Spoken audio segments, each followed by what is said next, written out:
Okay, Assalamualaikum warahmatullahi wabarakatuh. This morning, I would like to continue our lesson about direct and indirect speech. The third kinds of the direct and indirect speech is question. So in English question and also Indonesian, they have it has two kind of questions. The first is yes no, and the second is WH question. Okay, first I will explain to you first about yes no question in Indonesian. Okay. Jadi, apa itu yang dimaksud dengan yes no question? Yes no question itu yang pertanyaannya menggunakan awalan auxiliary verb ya, seperti you will, do, have, had dan lain-lain. Boleh juga dengan to be, are you, is she dan lain-lain juga. Nah, jadi to be dan auxiliary verb. Nah, jawabannya seperti apa? Jawabannya hanya yes atau no. Oke, sudah mengerti ya tentang pengertian yes no question itu apa? Now, I will explain to you about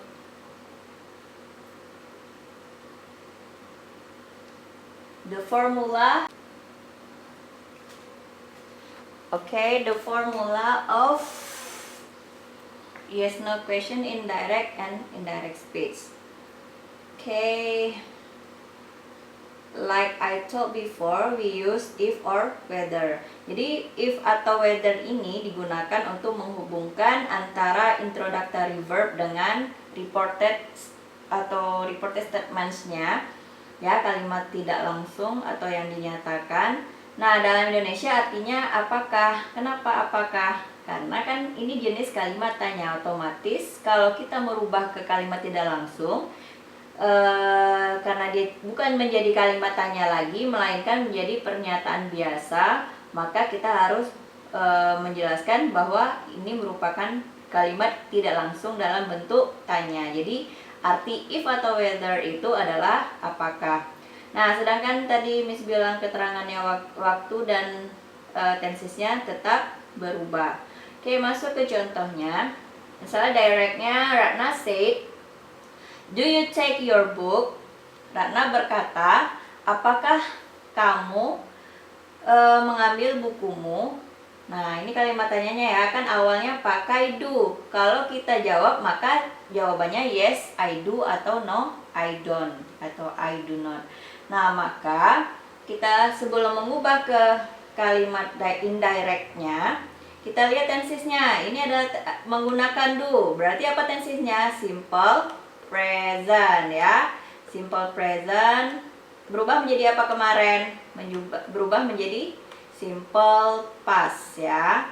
Oke, next. Maka perubahannya adalah Ratna asked if I took my book. Ratna bertanya apakah saya mengambil buku saya. Nah, ingat reported statements-nya, introductory verb-nya said itu berubah menjadi ask ya, karena dia bertanya. Jadi Ratna menanyakan apakah saya mengambil buku saya. Ingat perubahannya seperti apa, Miss?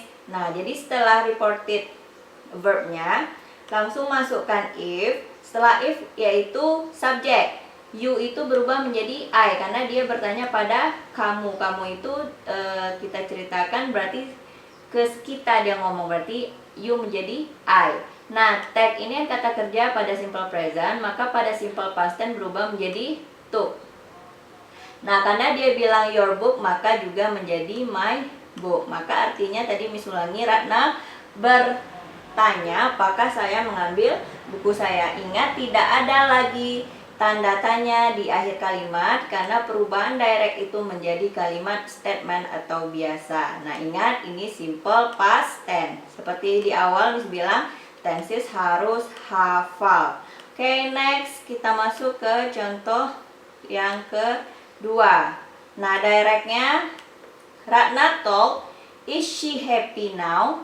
Ratna berkata, apakah dia bahagia sekarang? Nah, dia ini berarti orang lain ya. Nah, kalau kita lihat jenis kalimatnya tidak menggunakan kata kerja, tapi menggunakan kata sifat. Maka kita tahu bahwa ini adalah to be, maka jawaban pada indirectnya harus to be juga.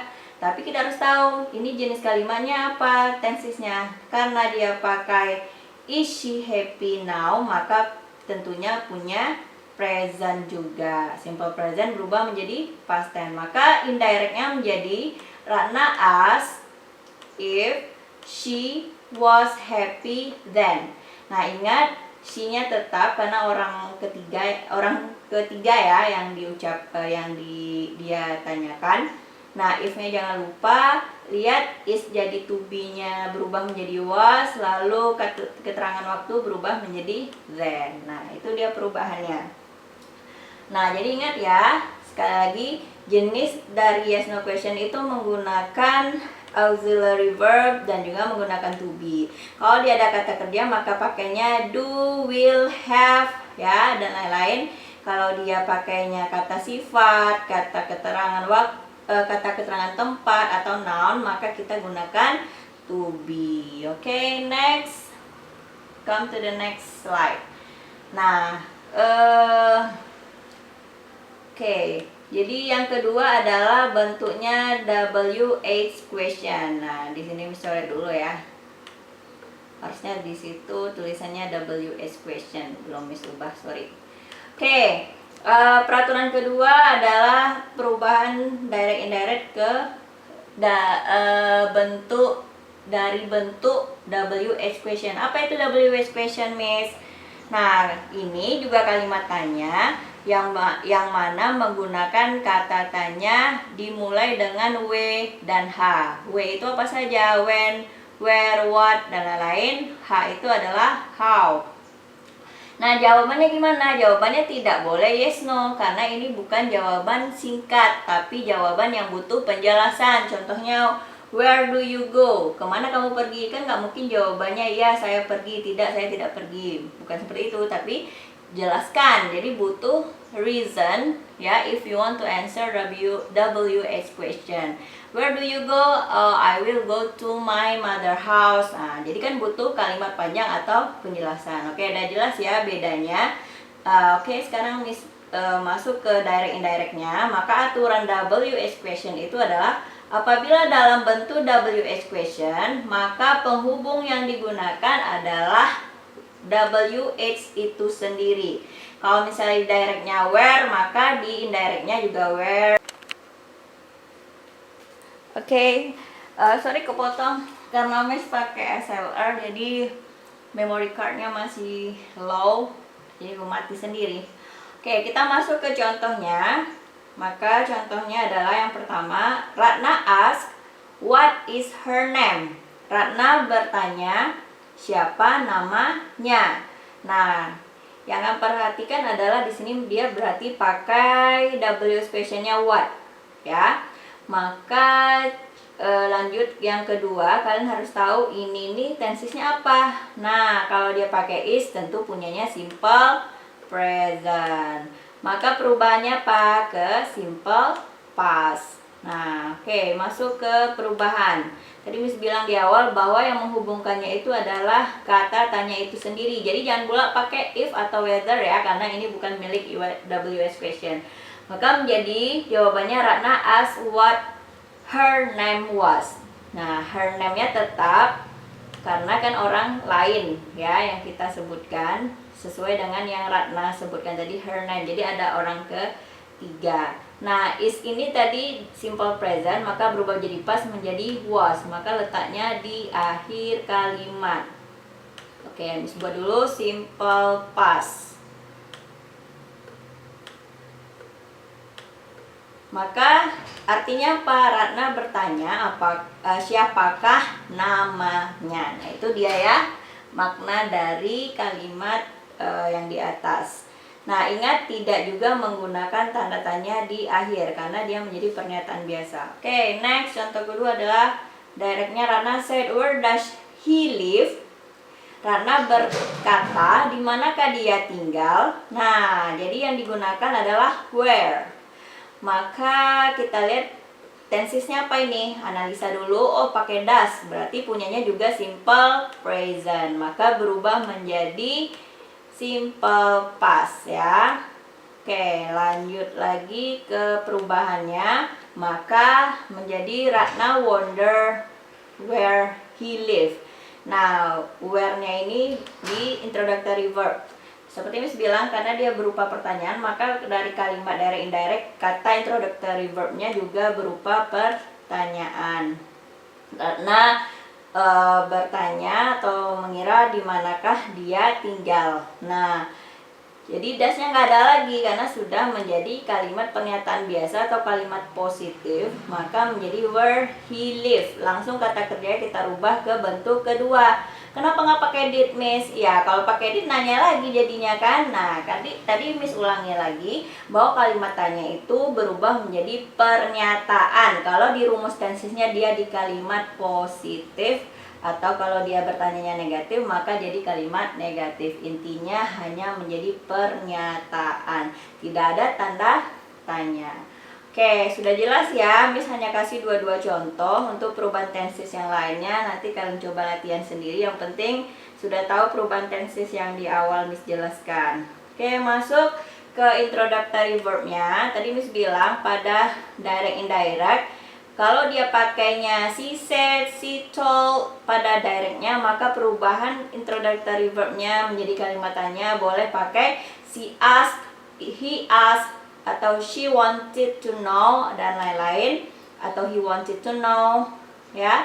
Subjek boleh diubah, ini hanya contoh. Yang jelas itu kata kerja yang introductory verbnya. So, she wonder, he wonder, dan lain-lain. Oke. Next, come to the example. Oke, kita masuk ke contohnya. Ya. Rifki ask, will you collect your homework tomorrow? Kalau diartikan Rifki bertanya, apakah kamu mengumpulkan PR kamu besok? Maka bagaimana jawabannya? Jawabannya menjadi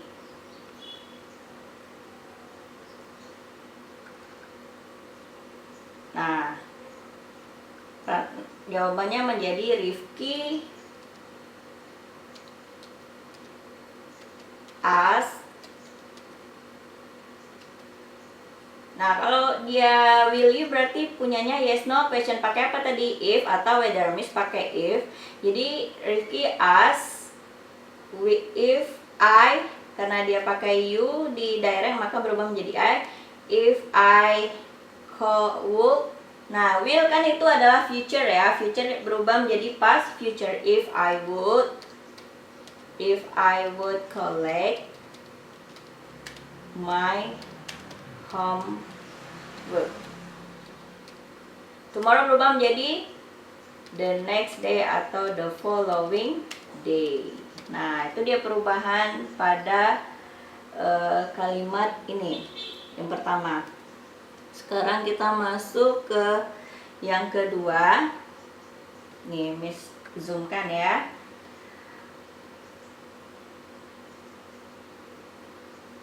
Nah, jadi Rifki ask, will you collect your homework tomorrow?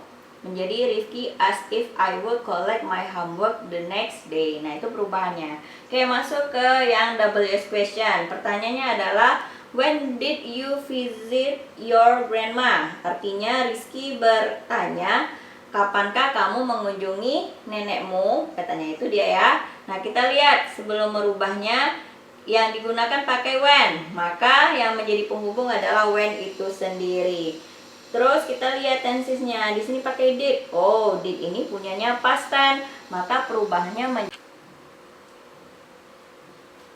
Oke, jadi menjadi Rizky ask when I had visited my grandma, yang artinya Rizky bertanya kapankah saya udah mengunjungi nenek saya. Nah, ini zoomkan perubahannya nih. Dari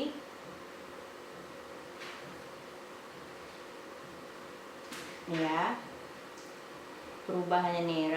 Rizky ask when did you visit your grandma menjadi Rizky ask when I had visited my grandma. Perubahannya ke simple past tense. Nah, present past perfect tense, yaitu subject, had, verb, 3. Nah, ini dia perubahannya. Oke. Nah, misalnya kalian paham. Kalau sudah, kita masuk ke soal. Nah, nanti di freeze aja ya screen handphone kalian atau di stopkan. Nah, ini untuk yes no question kalian ubah ke bentuk indirectnya. Lanjut lagi dari yes no question, soal berikutnya kalian buat juga WS question dari direct ke indirect. Oke, sekian pelajaran untuk hari ini tentang naratif teks, yaitu grammar atau language features yang digunakan oleh naratif teks. See you for the next meeting. Assalamualaikum warahmatullahi wabarakatuh.